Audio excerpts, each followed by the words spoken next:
السلام عليكم ورحمة الله تعالى وبركاته. بسم الله والحمد لله والصلاة والسلام على أشرف رسول الله صلى الله عليه وسلم وعلى آله وصحبه أجمعين. أما بعد رب اشرح لي صدري ويسر لي أمري واحلل عقدة من لساني يفقهوا قولي. ربي يسر ولا تعسر، ربي زدنا علما وحلما وفهما وأقلا وأدبا وعلما وإيمانا كاملا، ربي تمد بالغير والسعادة.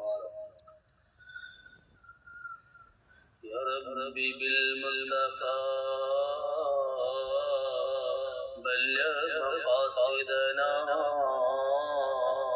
واغفر لنا ما مضى يا واسع الكرم.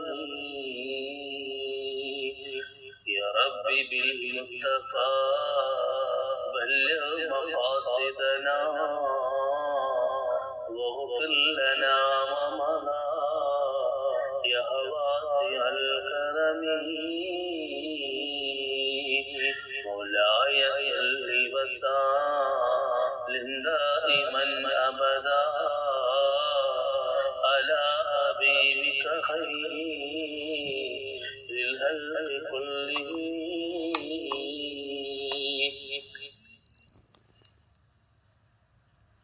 ഇത്തിരി ബഹുമാനാദരവ് നിറഞ്ഞ സത്യവിശ്വാസികളെ,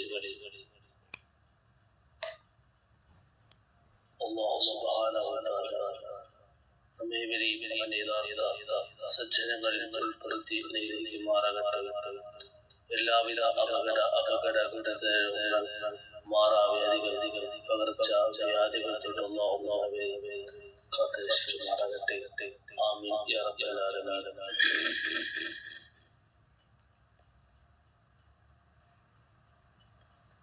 പ്രപഞ്ചമെന്ന് പറയുന്നത്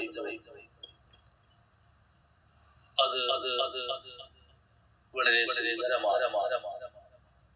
മനോഹരമായ നീലാകാശം, അതിലൂടെ വട്ടമിട്ട് പറക്കുന്ന പറവകൾ, ദൂരം താണ്ടിയെത്തുന്ന ദേശാടനക്കിളികൾ, തുള്ളിച്ചാടുന്ന മാൻപേടയെ, കൊഞ്ചിക്കഴിയുന്ന കിളിത്തത്തയും പ്രപഞ്ചത്തിന്റെ സൗഭാഗ്യങ്ങൾ തന്നെയാണ്. വിശാലമായ പ്രപഞ്ചത്തിന്റെ അനേകം സന്താനങ്ങളിൽ ഒന്നു മാത്രമാണ് മനുഷ്യൻ എന്ന് പറയുന്ന വിഭാഗം. അത് ജന്തുവർഗത്തിനോ മറ്റ് സസ്യജാലങ്ങൾക്കോ ഇല്ലാത്ത വിശിഷ്ട ഗുണങ്ങൾ മനുഷ്യരിൽ സമ്മേളിച്ചിരിക്കുന്നത് കൊണ്ടാണ് അതുകൊണ്ട് തന്നെയാണ് ഇതര ജീവജാലങ്ങളെ പോലുള്ള കേവലം ഒരു ജന്തുവല്ല മനുഷ്യവർഗമെന്ന് പറയുന്നത്. തിരിച്ചറിയാനുള്ള കഴിവും വിവേചനശേഷിയും മനുഷ്യന്റെ മാത്രമുള്ളൊരു പ്രത്യേകതയാണ്. നാം കാണുന്ന ചെറുതും വലുതുമായ സകല പ്രതിഭാസങ്ങളിലും ഉത്കൃഷ്ടൻ ആരാണ്? അത് മനുഷ്യൻ തന്നെയാണ്. ആകാശവും ഭൂമിയും അതിൽ നിറഞ്ഞു നിൽക്കുന്ന സൂര്യനും ചന്ദ്രനും നക്ഷത്രങ്ങളും പൂക്കളും പുഴകളും സർവശക്തനായ അല്ലാഹു സുബ്ഹാനഹു വ തആല സുന്ദരമായ ഈ ഭൂമിയിൽ മനുഷ്യവർഗത്തെ അവന്റെ പ്രതിനിധികളാക്കി വസിപ്പിക്കുവാൻ തീരുമാനിച്ചത് പ്രകാരമാണ് മനുഷ്യവർഗത്തിന്റെ ആദ്യ പിതാവായ ആദം ഇസ്ലാമിനെ സ്മരിച്ചത്. അതിമനോഹരവും വർണ്ണിക്കാനാവാത്തതുമായ സ്വർഗീയ പൂങ്കാവനത്തിൽ ആദമിന് അനുഗ്രഹീതമായ താമസ സൗകര്യവും സൃഷ്ടാവായ അല്ലാഹു തആല ഒരുക്കി കൊടുത്തു. താഴ്ഭാഗങ്ങളെ കൂടി മനോഹരമായ നദികൾ ഒഴുകുന്ന സമ്പൂർണമായ സ്വർഗീയാരാമത്തിൽ രുചിയിലും ഗുണത്തിലും വർണ്ണത്തിലും വലുപ്പത്തിലും വ്യത്യസ്തങ്ങളായ പഴവർഗ്ഗങ്ങൾ ആഹാരമായി നൽകപ്പെട്ടു. സ്വർഗീയ മലർവാടിയിൽ ഏകാഗിയായി ജീവിച്ച ആദം അലൈഹിസ്സലാമിൽ ഒരു കൂട്ടാളിയുടെ ആശയം ഉടലെടുത്തു. സർവജ്ഞാനിയായ സൃഷ്ടാവ് അല്ലാഹു സുബ്ഹാനഹു വ തആല ഈ ആഗ്രഹം സഫലീകരിച്ചുകൊണ്ട് ആദമിനെ ഇണയായി ഹവ്വാ റളിയല്ലാഹു അൻഹയെ അല്ലാഹു തആല സൃഷ്ടിച്ചു കൊടുത്തു.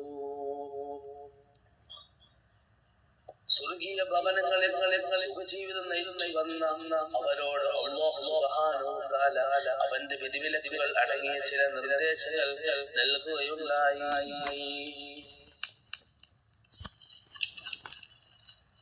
സ്വർഗത്തിലുള്ള എല്ലാ സൗഭാഗ്യങ്ങളും നിങ്ങൾ ആസ്വദിച്ചു കൊള്ളുക. എന്നാൽ ആ ഒരു വൃക്ഷത്തെ നിങ്ങൾ സമീപിക്കരുത്. അല്ലാഹു സുബ്ഹാനഹു വ തആല ആ ദമ്പതിമാരെ വിലക്കിയിരിക്കുന്നു. എന്നാൽ കുടില തന്ത്രങ്ങളുടെ രാജാവ് മനുഷ്യവർഗത്തിന്റെ ശത്രുവായ ഇബ്ലീസ് ആ ദമ്പതിമാരെ സമീപിച്ചുകൊണ്ട് അവരോട് പറഞ്ഞു, ആ വിലക്കപ്പെട്ട കായ് ഭക്ഷിച്ചാൽ നിങ്ങൾക്ക് അനശ്വരമായ ആയുസ്സും അന്തസ്സും സിദ്ധിക്കും. ഇബ്ലീസിന്റെ ആ ഗൂഢതന്ത്രം ഫലിച്ചു. ആദമും ഹവ്വായും റളിയല്ലാഹു അൻഹും ആ വിലക്കപ്പെട്ട കായ് ഭക്ഷിച്ചു. മനുഷ്യന്റെ ആദ്യ ഭാവം ഇവിടെ തുടങ്ങുകയായി. വിളിക്കപ്പെട്ട കായ് ഭക്ഷിച്ച അവർ ഇരുവരോടും സ്വർഗീയ സുഖങ്ങളെ ഉപേക്ഷിച്ച് പുറത്തു പോകുവാൻ അല്ലാഹു സുബ്ഹാനഹു വ തആല ആവശ്യപ്പെട്ടു. സ്വർഗവാസം നഷ്ടപ്പെട്ട അവർ ഒറ്റപ്പെടുകയും ഭൂമിയിൽ എത്തപ്പെടുകയും ചെയ്തു. കല്ലും മുള്ളും നിറഞ്ഞ ഭൂമിയിലെ ജീവിതം സ്വർഗത്തിൽ നിന്നും വളരെ ദൂരത്താണ്. തങ്ങൾ ചെയ്തുപോയ തെറ്റിൽ നിരന്തരം അവർ പശ്ചാത്തപിച്ചപ്പോൾ സൃഷ്ടാവായ അല്ലാഹു അവരുടെ പശ്ചാത്താപം സ്വീകരിക്കുകയും സംവത്സരങ്ങളോളം ഭൂമിയിൽ അലഞ്ഞു നടന്ന അവരെ ഇരുവരുടെയും കൂട്ടി ഇണക്കുകയും ചെയ്തു.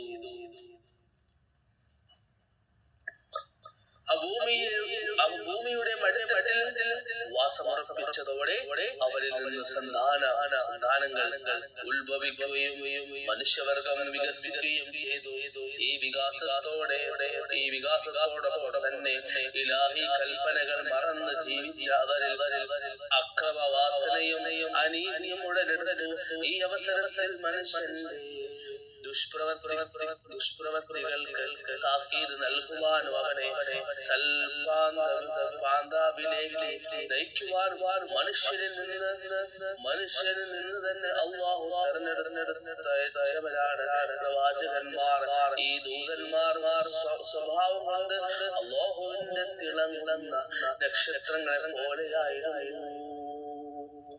അല്ലാഹു സുബ്ഹാനഹു വ തആല അവനെ യഥാർത്ഥ മുത്തഖീങ്ങളിൽ മുഖ്ലിസീങ്ങളിൽ ഉൾപ്പെടുത്തി അനുഗ്രഹിക്കുമാറാകട്ടെ. നാം പറഞ്ഞ എല്ലാ ഇൽമുകളും അല്ലാഹു തആല നമ്മിൽ ഖബൂൽ ചെയ്യുമാറാകട്ടെ. ആമീൻ യാ റബ്ബൽ ആലമീൻ. അസ്സലാമു അലൈക്കും വറഹ്മത്തുള്ളാഹി തആല വബറകാതുഹു.